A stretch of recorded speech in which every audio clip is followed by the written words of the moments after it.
يا مساء الفل عليكم. النهارده نعمل كيكة التريليتشي. الكيكة دي اول مرة اجربها وبالفعل نجحت ومعايا وسهلة جدا جدا جدا.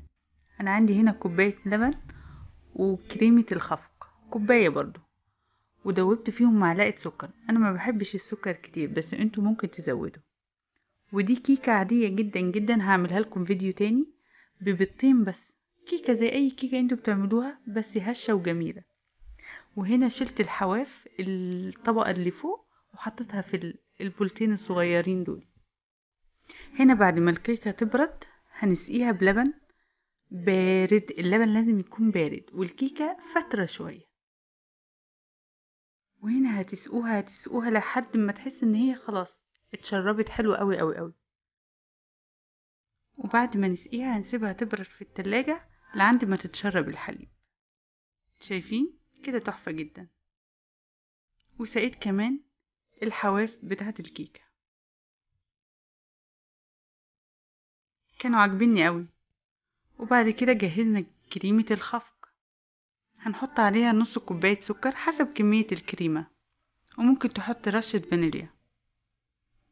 وبعد ما نخفقها هنحطها على وش الكيك وهي باردة والكيك بارد كمان. شايفين الكيك ارتفع ازاي لما شرب الحليب؟ نقدر نفرد عليه الكريمة دلوقتي. حاولوا لما تفردوا الكريمة ما تكونش طبقة تخينة قوي.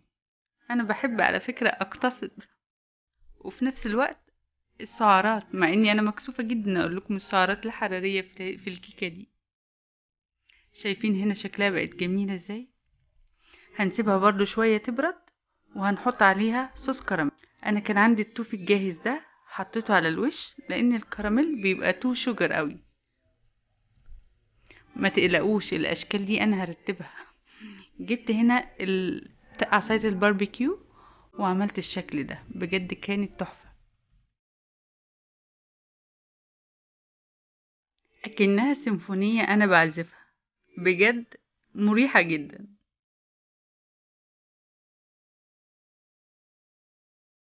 وهندخلها في التلاجة 4 ساعات، ممكن ساعتين كفاية على فكرة. وهنا أنا قطعتها، ولازم تمسحوا السكين بعد كل قطعة عشان يفضل الشكل جميل.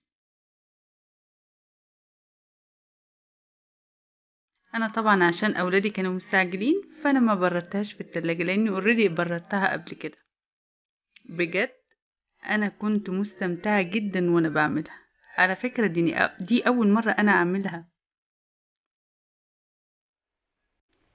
شايفين تحفة تحفة تحفة. بجد حسيت ان انا عاملة كيك جاهز وسهلة جدا، كيك عادية. شايفين القطعة متساوية ازاي؟ ويعني مسقية لبن حلو جدا، والكريمة مع التوفي يعني مزيج ممتاز. بجد بجد هتعجبكم. الناس اللي ما بتحبش اللبن انصحها ما تحطش لبن، يكفي الكريمة والتوفي على الكيك فقط. بجد انا ما قدرتش انا خلصتها وصحة وهنا. حالا تشتركوا في القناة وتفعلوا زر الجرس، وما تنسوش تكتبوا لي آرائكم في الكومنتات تحت. أشوفكم على خير. باي باي.